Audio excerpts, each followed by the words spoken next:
Hi everyone, welcome back to the channel. My name is Wade with Black Tie Barn Candle Company. On this channel, we talk about running a candle business, making candles and other related products. So if any of that interests you, please consider subscribing. We'd love to have you here as part of the community. We cover a variety of different topics related to the industry here on this channel, and we really get into the nitty-gritty details. So it's a lot of fun working with all of you. With that being said, I've got a lot to get to today.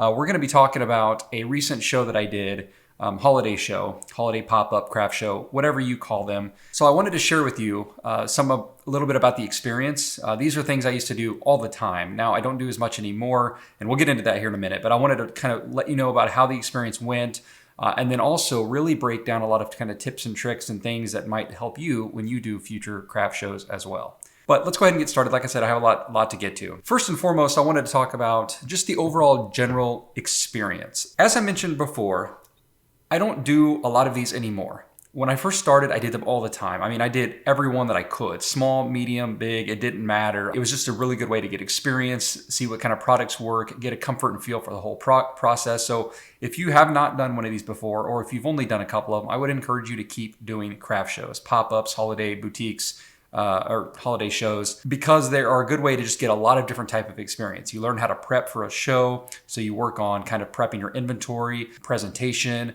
little bit of promotional work, how to handle a checkout process. You really work on customer service and engaging with your customers. There's just a lot of different things and benefits you get from doing these shows. If nothing else, it just makes you more comfortable at running a business. Now, for me, the reason I don't do them anymore very often is not because I don't like them or find value in them. It's more of a time issue for me. So I just kind of hand pick a couple here and there anymore. This is one that I do like to do for a couple reasons. It's close to home. It's a fairly easy show because for me, I've done it a few times, so I know kind of what to expect. For being a relatively small to medium-sized show, it always does great. The main reason that I just don't do them anymore is just a lack of time.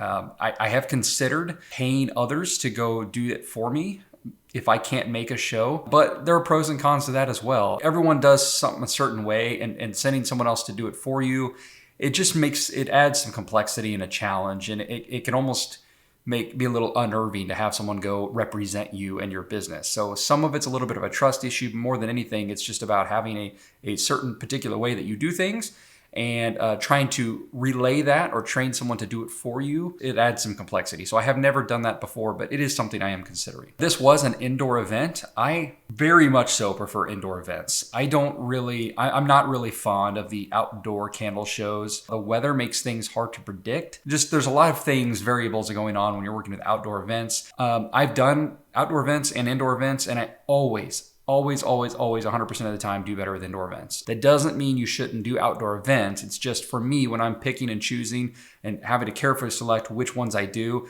I very rarely would choose an outdoor event for me personally at this point. Starting out, I would do as many as you can, or as many as you're comfortable with. A little bit of how this particular show went for me.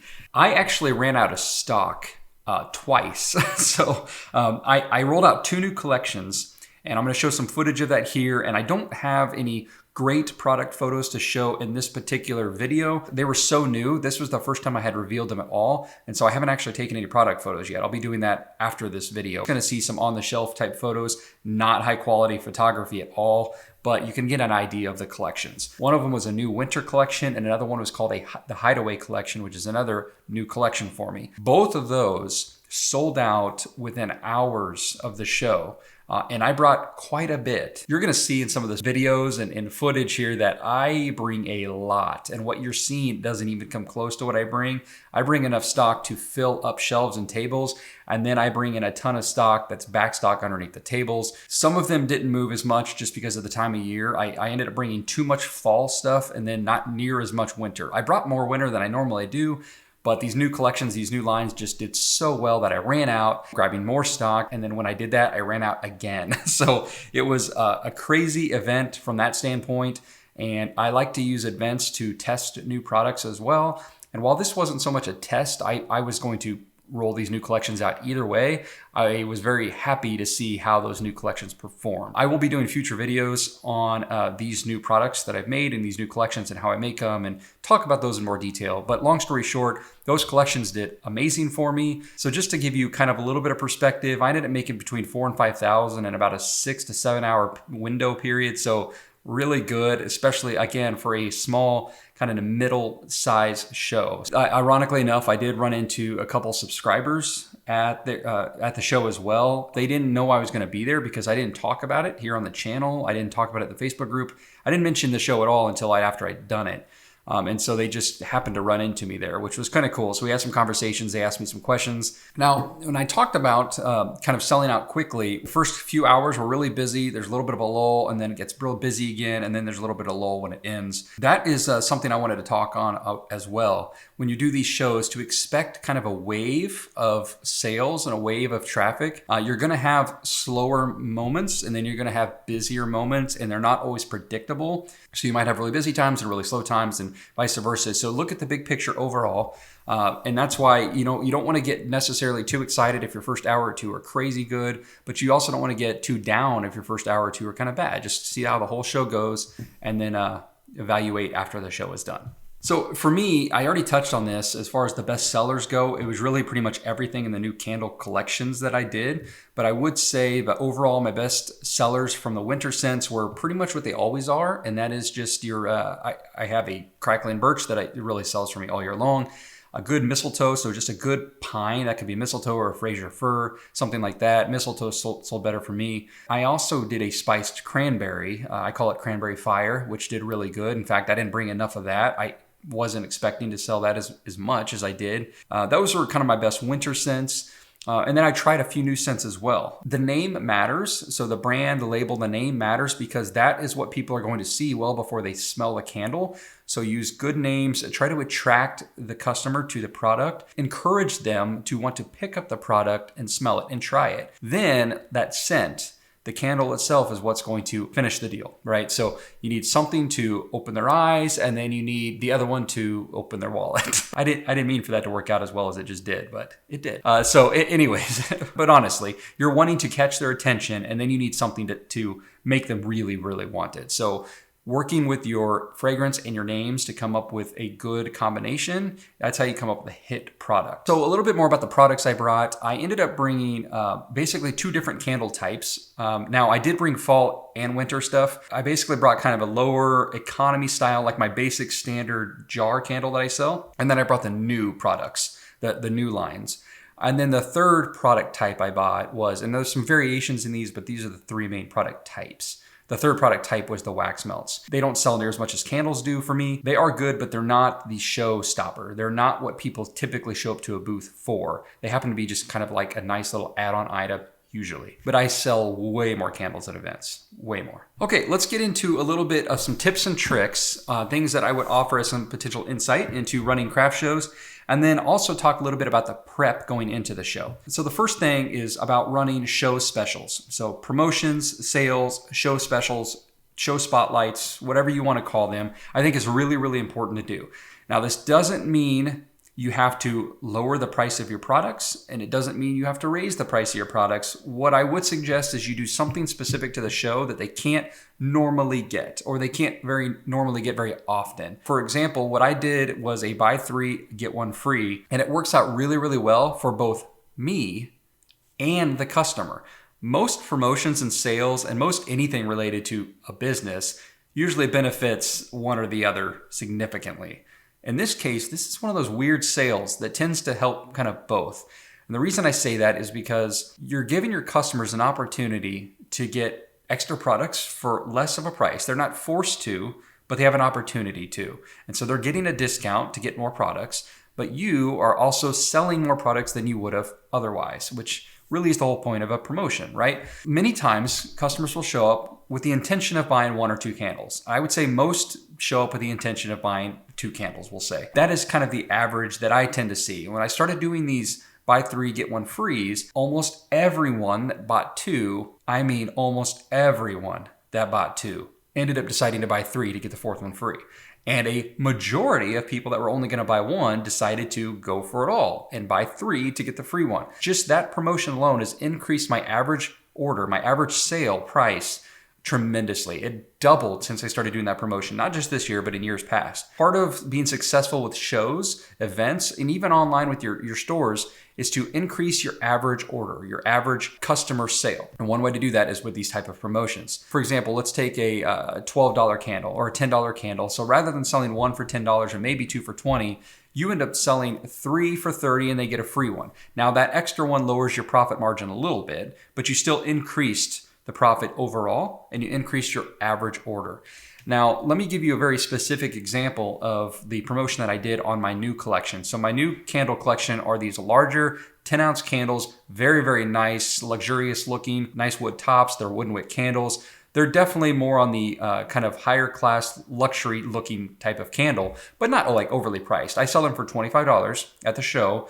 And normally I might sell them for maybe $1 or $2 less, but at the show, there's always some extra, the show, the booth fee, for example. Maybe you're including sales tax in your price. Whatever the reason may be, sometimes you might bump up your price $1 or $2 just to kind of accommodate for those expenses. Sometimes you might not. Either way, I sold those for $25 each, and I did buy 3, get 1 free. So let me give you just an example here. One of those candles cost me $6 to make. When I sell that third one to get the fourth one free, I'm charging them another $25, and really, I'm giving them 2 candles for that, right? Because the fourth one's free. So the cost of those 2 candles ends up being $12, my cost, and I'm selling it to $25. So yes, that's a 50% margin. So it's not a ton. I ended up selling $12 my cost to make about $13 in profit, which doesn't sound a ton, except for that was a $13 more profit than I had before. And that increased my revenue for that sale by $13. So instead of selling 1 candle for $25 or 2 candles for $50, I ended up giving away 4 for $75. And I increased my average order and I increased my profit. So sometimes you're looking at the individual profit per product, which you really need to know. You never want that to drop below 0 or become a negative number. Sometimes you sacrifice the individual profit margin to get overall more profit. And that is the whole idea behind promotions and sales. And that one has always worked great for me. And again, it works really, really good for them because they are getting an opportunity to try more products for a better price than they would be able to get them individually. The only time a promotion or sale can really be a detriment is if those products were going to sell to that customer regardless, even if you didn't run the sale. So if someone planned to show up and buy 4 candles regardless, then you could argue that you may have lost a little bit of money by running that sale. But there's no way of knowing that. That's the whole thing about business and selling products and working with customers is no customer is going to show up and say, I would like to buy 4 candles. What can you do? That's not how it works. You need to find out what most customers buy and what your average order cost is normally and how many products you sell per order normally.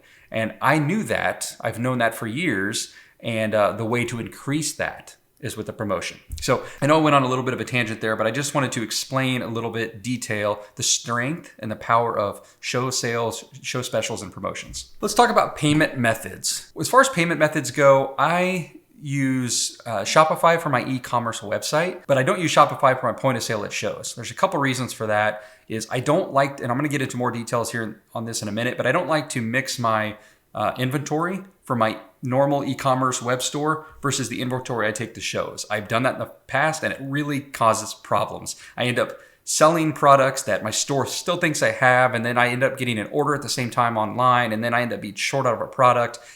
It just gets really, really confusing. It's harder to prepare for because as you're preparing and stocking your store, you're like, well, I'm going to take some of this to the show. And do I have enough? It just gets really weird. So we'll get into that more in just a second. Kind of backtrack here. I end up just using Square's point of sale. I use the Square Pad, I think is what it's called. It's the iPad that's in a Square stand. It's great. And so it's just very simple. I keep my show inventory, my show sales separate from my e-commerce. I just find it far easier to figure it all out later. That's just personal preference. You don't have to do that. Everyone's got a different way of doing things. But I take cash. I take credit card, obviously. I don't take check anymore unless I just really know that customer like personally. And yeah, I think that's it. Card and cash. Now, I did notice a few vendors this time had a Venmo code and people could pay them via Venmo. I'm still on the fence about Venmo. There is a Venmo for business. When I talked to some professionals and some accountants and bookkeepers and even attorney in the past, there's still a lot of hesitation about whether to be using Venmo for business. So I have taken it, but I did not do it at the show. I'm still on the fence about that. I know it's really convenient, but sometimes convenient is not always right. And so I'm going to let that bake a little bit longer before I make a decision on that. It just adds complexity too. And to be honest, like one person asked me, one. I saw others saying that they would take it, but I only had one person actually ask me. When I said no, they just gave me their card. It wasn't a big deal. Let's talk a little bit more about setup and displays. Now you're going to see in some footage here how I set up my tables as well as my shelves. Kind of mix it up a little bit every year just to try something new. And then if I like it, I would recommend taking a picture of your booth so you have something to refer to next year. Because a year later, you might forget what you did or what you liked or didn't like about that setup. I use some of those new kind of stretch, tight fit tablecloths, table covers. I'm not sure what you call them, I forgot, but they looked really nice on the tables. And then I brought in a couple shelves. I make those boxes that look like they've been burned.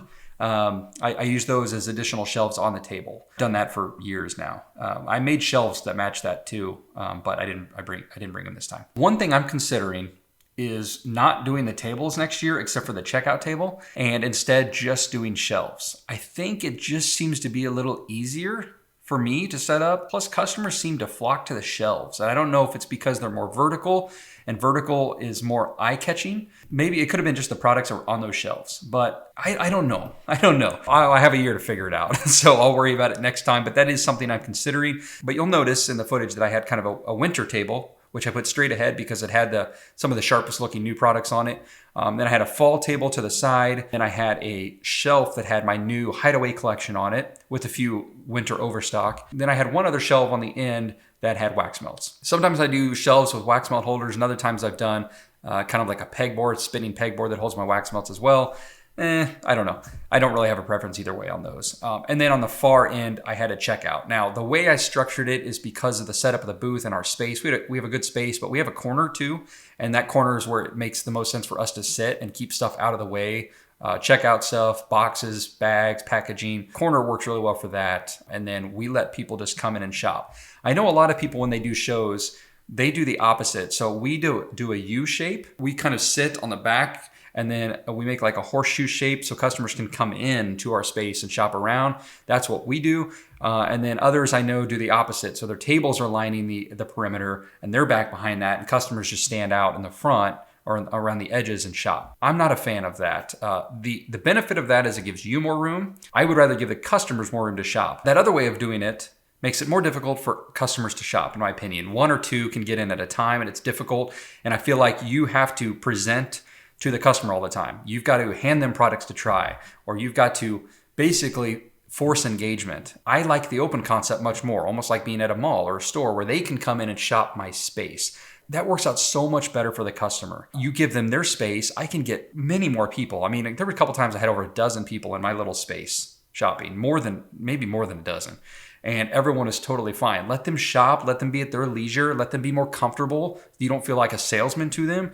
And then if they have a question, they can come to you. Or if I see someone kind of struggling, some of it's about customer service, reading people, and then people can bring their products to your table. Now, sometimes someone wants to buy a lot of products. They might grab a couple and then ask to sit them down. Totally fine. I encourage that so they don't have to carry it around. But long story short, I prefer creating an open space for the customers to come in and shop, which is what you'll see in the video, versus having them stand on the outside. It just causes traffic jams, walking. They feel rushed. It's harder for them to take their time. And I feel like if they don't find something quickly, they just move on. And that's not what you want to happen. They have more time to think about who they're going to shop for rather than walking up to a table and thinking, all right, there's a few, let me try this, and then feeling like they just kind of move on. So I think, honestly, that is one of the biggest factors, in my opinion, of why I've always done really good at shows and events, is most I see do not have open, inviting spaces. They have tables that customers walk up to on the outside.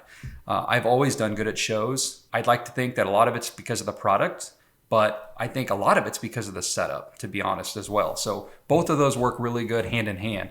Now, speaking of the customer service, and I talked about kind of being engaging but not pushy, I know that a lot of people promote being engaging. You guys know how I am on this channel, right? I like to be engaging and have conversations with others, but I have a little bit of a different approach at shows. I know how I am as a shopper, and when I'm at these type of events, I want to browse. I want to look around. I don't want to feel like someone's trying to sell me something. I don't find it appealing. In fact, sometimes if I see them kind of staring at me or looking at me like they want to go talk, I'll just avoid them and I'll just go to another booth. I would rather just kind of do my own shopping and just leisurely look around and see what interests me. And then if I have a question, I'll ask someone. I personally feel like that is a better approach. I'm sure we're going to have differences in opinion on this, and I'm sure others, will disagree. I might say, "Hi, how y'all doing?" or something like that as they walk in, but then I let them kind of do their thing, right? They know I'm there. They know they could ask me a question. I have signs and things and displays that tell them enough about what I have and who I am without having to tell them, and just let them shop. Now, as I see them looking at certain products, I might add something to that if I think it might be valuable or helpful. Definitely not in any kind of pushy way at all. And then I do most of my talking at checkout. So that's the time where I'll try to do an upsell, or might mention another product that maybe they missed, or if I notice what they're buying and I think there's something similar that they'll really like, I might mention that. I guess what I'm trying to get at is we all have different opinions, and I know a lot of people talk about you should be standing and approaching your customers and being out there with them and handing them things and making suggestions. I just don't agree with that personally. I'm not saying you should be sitting around totally ignoring your customers, eating your food, playing on your phone, whatever. I'm not saying that. You want to be professional. And I think standing versus sitting, I'm not really talking about that. It's more about letting shoppers shop and being there as an aid to help, maybe with a little bit of encouragement or a little of answering questions, but not over engaging. I honestly believe that the average customer would rather not be overly engaged and would rather just casually shop at their own leisure. That's my personal opinion. And again, I have never had issues at shows, so maybe that's another reason why, is I have a very open, inviting, casual space. So speaking of setup and displays, I've had shows where I've had too much up, and then shows where I pulled it back a little bit. And I don't think you want too much decor, too much going on outside. You want your product to be the focus. And if you can add some contrast and make your product stand out, then that's definitely the way to go. But you want a few things. I think a few things are requirements. One, something showing your name, your brand, who you are, and what you have. You'll see in the corner of my footage, I've got this big kind of roll-up vinyl sign that's really nice that I've always used. It needs updated, needs changed. I bought it several years ago. And then, of course, I have my name on the table covers. And then I have a few price signs. And that's really it. I want the products to speak for themselves.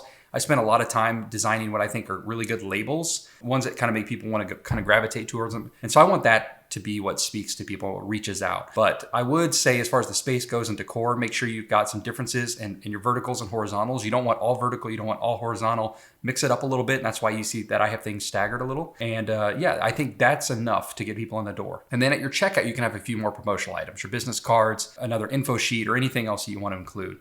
I include a business card and a candle carry card in the bag, and then I use some just regular bags from Uline that I put stickers on.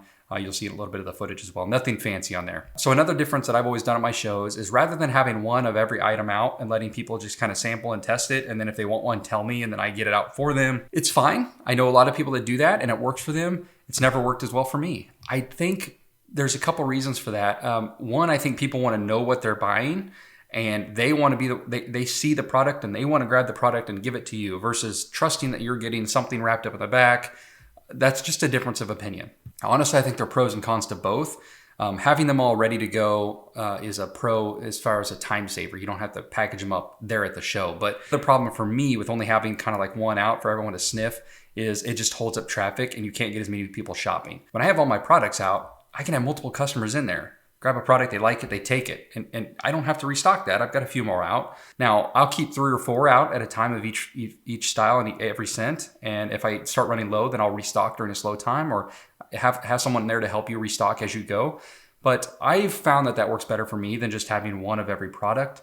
I just don't think it encourages more sales that way. People don't want to sit and wait behind another person while they're sniffing a candle to try that out. They'd like to get in there and shop as well. Think of like a boutique. Those are a lot of the type of customers you're going to have at these kind of shows. They don't go into a boutique and see a shirt on the shelf and just see the one and say, that's really nice, let me remember that one. And then look at another product and say, okay, let me remember that one. And then they go ask the person to go, do you have any of that in that size? I'd like 3 of them. And do you have anything in that, but in a different color? And go grab one of those. And I like that sign too. Do you have any more in the back? No one likes to do that. And in my opinion, I feel like I'm preaching here, but this is all my opinion. I think people like to go to boutique because when they see something that they like, they grab it and they go check out. That's how I run my show. And again, we will Some of us will differ on this for sure. And a lot of it is personal preference. It also might depend on the size of space you have and your booth setup and all that, but just explaining to you how I run my shows and why they've always worked well for me. Speaking of stocking, I just touched on this, but another tip would be to have someone help you. It could be a friend, a family member, husband, wife, boyfriend, girlfriend, sister, brother. It doesn't really matter. It could be a paid part-time employee. It can be an intern. It doesn't matter. See if someone can be there to help you. That way you are available for questions if anyone has one. You're not trying to do that, plus checkout, plus package, and all of that, and restock all by yourself. There are times when I would step away just to grab a coffee or something like that and come back, and I'd be gone 30 seconds. And lo and behold, every single time like clockwork, every time I would step away and come back, we'd get flooded. It's so weird. Or vice versa. Maybe I was there and she left, and when she'd come back, we're flooded. It just happens all the time. You never know when you're going to get really busy. Having that extra person there is worth it. It gives you a chance to breathe and relax. And even if it means just getting away for 2 minutes to walk and stretch a minute, I mean, it's really, really nice having someone there to help you. I mentioned earlier about candles being heavy products and customers don't want to carry around. Offer to hold their products if they have a large order, or if you hear anyone talking about, these are heavy, I don't know if I want to carry them around. Just don't be afraid to say, oh, I can hold your order for you. Just leave me your name. Maybe keep the receipt or their name or something on the bag and then just hold it.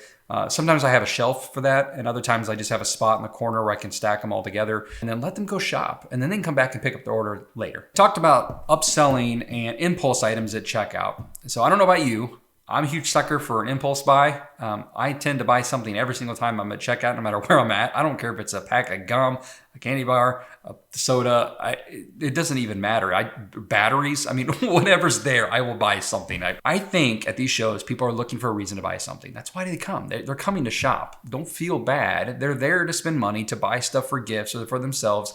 That's why they come to these shows. So when they're there checking out, have something up at the front that you don't necessarily have anywhere else. Use that as an opportunity to upsell them a little bit. And I don't mean that in a negative way. Use this as an opportunity to offer something else that might give them value, a benefit to them as well. It could be matches. It could be branded lighters, which I sold at this event. They showed up the night before the event. You know, it needs to be something relatively easy for you to have set up there at the checkout. It could be whatever you want. Anything. It could be a car freshener, whatever. Don't have it anywhere else. Wait till they check out and then they come up to the front. Bought everything they planned on buying. Now they might just buy something extra. Okay, one last thing I want to talk about here. I know this is already a fairly long video, but there was a lot to talk about. A little bit about the prep going into the show. I'll have other videos going into these details in a lot more depth. It's too much for one video, but I want to kind of highlight the process here for me. Prep for your show is arguably the most important by far. Now, I'm good at prep in the sense that I know what needs done. I've got a lot of experience making candles and doing shows. I've been doing this for over a decade. I know a lot of what needs to be done and how to do it. What I'm bad at is time management. Every single time, I don't care how much notice I have for an event, I end up working all night the night before. Maybe it's just because I'm so busy all the time, but whatever it is, I want to say it's procrastination, but it's not if I'm really busy, right? Like if I'm always busy, it's not really procrastinating. Maybe it's an issue with prioritization. Whatever it is, I end up being very busy the night before. And that might be doing last minute things. I have a checklist. I would have an event checklist and have a bunch of things that you need to do or take for that show. That way you don't forget anything and you don't forget to do anything for the show. Even with that list, I tend to still run behind, but that list is very, very helpful for me. It includes everything from power cables to my point of sale system to types of products I'm gonna bring, my displays, things like that, to my tablecloths, to, did I say power strip already? Snacks and drinks or whatever you might need to bring, to your cash, to your register. There's just so many things, to some of your display and decor type things, but it's also full of things I need to do. So it's a bring list and a to-do list. And the to-do list is things about what products to make and bring as far as inventory and types of inventory. And then let me talk a little bit about that software that I use. And I talked about it all the time on this channel, but it's called CraftyBase. The reason I'm bringing that up real quick is because without that, my prep work would be in a world of hurt because I bring a lot of products and a lot of volume of each one of those products.